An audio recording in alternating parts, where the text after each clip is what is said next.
If you're drawn to the Thoth Tarot deck, then I have good news for you.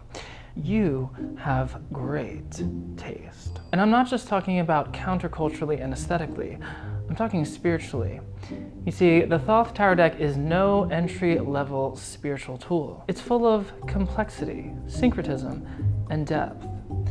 So here are 5 essential tips in learning the Thoth Tarot deck. I am Joe Monteleone, bona fide mystical misfit and head of Tarot Mysticism Academy. I am building an army of tarot readers to save the world, find the Holy Grail, and mass produce the Philosopher's Stone. I'm so glad you're here. Let's get into it. Tip number 1, stay curious but not afraid. The deck appears intimidating to some, whether it's because of its content or its association with Aleister Crowley, or just because of its sheer mass of information that is required to understand it. The deck is very heady and very spiritually nuanced. Now, if history tells us anything, it's that any level of spiritual nuance and complication does yield fear. That's because the more complicated something gets, the more difficult it is to understand, and the more difficult something is to understand, the more easily people will project their fears onto it. I think we can agree that Aleister Crowley was no saint, and that his personal branding on top of general infamy precedes him. But honestly, if you look at anything as black or white, you're only going to get so far. The mystical quest itself is a road to the attributeless gray area, which, by the way, is pure consciousness. And the Thoth deck curates some of the most sophisticated ideas to help show us the way. Tip number 2, getting comfortable with abstraction. Sometimes it is just a vibe. Many tarot decks today follow in the tradition of the Rider-Waite-Smith system, which immaculately expresses some deep esoteric secrets through illustration through the work of Pamela Colman Smith. The Thoth deck, on the other hand, leans a little bit more towards abstraction, especially in the minor arcana. There's a reason for this.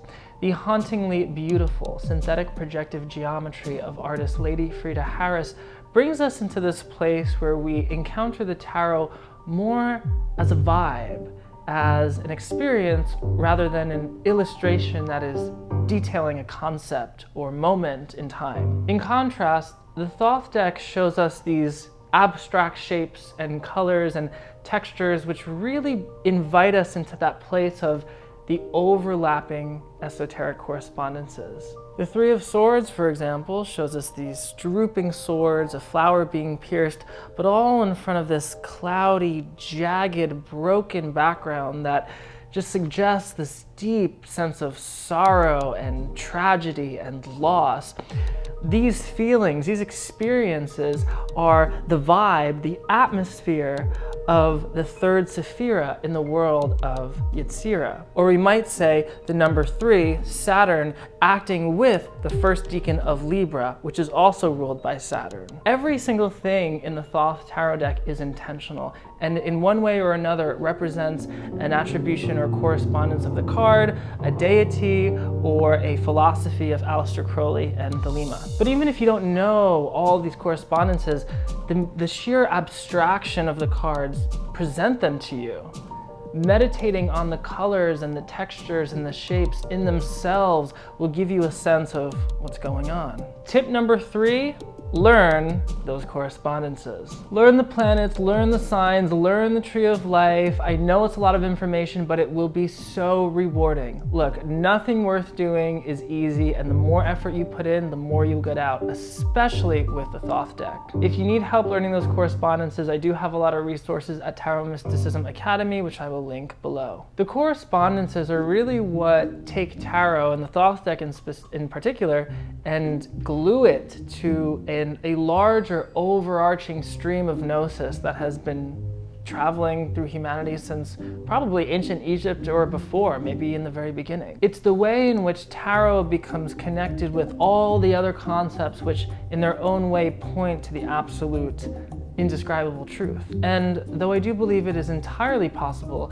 to read the Thoth deck without knowing the first thing about correspondences or Kabbalah or astrology or any of that, doing so might be the equivalent of lighting a candle with a flamethrower. Not only is it unnecessarily showy, but it might be a little bit dangerous. And look, 78 pieces of cardstock, it's not dangerous. The Thoth deck is not dangerous, but the Thoth deck is very fiery, and that's why I used the metaphor of the flamethrower. The Thoth deck is a tarot deck for the Aeon of Horus, which is an Aeon of fire, and that brings me to my fourth point. It would behoove you to know a thing or two about Aleister Crowley and his new Aeon. It is only by researching the man and his work that you can truly and intelligently curate for yourself which of his ideas and which of his innovations you want to use in your work with his deck. And really, the importance of researching him is so you know what you want to subscribe to, but also what you choose to reject. There's a lot to Aleister Crowley, and there's almost various Crowleys depending on what part of his life you're reading and what context. And look, there is a lot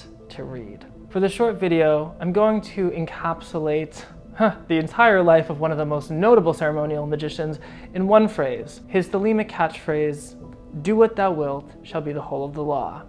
Love is the law, love under will." This catchphrase will suggest to you the general philosophy of Aleister Crowley and his religion Thelema without forcing me to create a whole documentary on an entire religion. That general philosophy is to fulfill your true purpose, that you were incarnated for a true purpose, and by following that, you will have the support of the universe.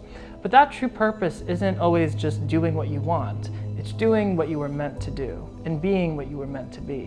When working with the Thoth deck, that philosophy is embedded in the symbolism. And you might find that when reading for yourself or somebody else, the Thoth deck upholds this philosophy. It really pushes the current to do what they're meant to be doing, and that's not always an easy thing to hear. But ultimately, the deck, its symbolism, its philosophy, and even the religion that it illustrates is there to support the truth of you, the truth of your being and your incarnation. And that brings me to my fifth point.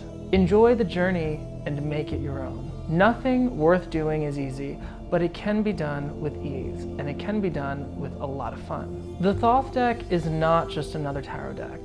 It is the final masterpiece of one of the most notable ceremonial magicians of the past millennium. It introduces a system of ideas that combine some of the most sophisticated concepts of Western esotericism and Eastern mysticism. Not only that, but it's infused with Crowley's own personal revelations, whether they be psychological, spiritual, or maybe just aliens. It's truly an intellectual hydra, and everything you discover will lead to more than several other points to research and explore. But that's the joy of it. See, the thing about gnosis and truth and the mystical quest and this perennial philosophy is that when you get far enough, the truth is just the truth.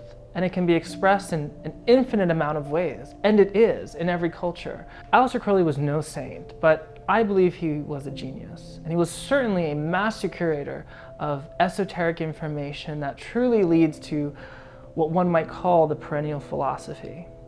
Not only that, but having the amazing talent of Lady Frieda Harris to express these ideas has created a hauntingly beautiful spiritual technology of self-revelation. Make sure to subscribe and hit the notification bell for updates, as I will be making more content on these topics. And if there's anything specific you'd like me to talk about, let me know. If you'd like more information on this deck, you can check out my school, Tarot Mysticism Academy, where I have several classes on the topic, as well as my YouTube channel. Much love. I hope to see you in the next wormhole.